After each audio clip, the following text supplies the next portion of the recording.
Viral di media sosial video yang memperlihatkan semangat seorang remaja pria yang memiliki fisik tak sempurna untuk salat berjemaah di masjid. Bahkan remaja ini tetap bersemangat menunaikan ibadah salat berjemaah di masjid walau harus sambil bersandar ke tembok. Dalam video terlihat seorang remaja tingkat SMP yang baru menyelesaikan wudunya. Dengan susah payah remaja itu mencari pegangan untuk bisa berdiri dan berjalan memasuki masjid. Beberapa temannya tampak menawarkan bantuan, namun remaja laki-laki itu menolaknya dengan senyum lebar.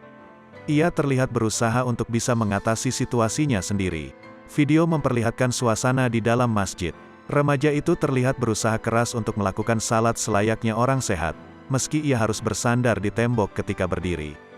Video singkat itu tentu langsung mendapat perhatian besar dari warganet. Banyak yang ikut terharu dengan perjuangan remaja itu untuk tetap menunaikan ibadah di tengah ketidaksempurnaan kondisi fisiknya.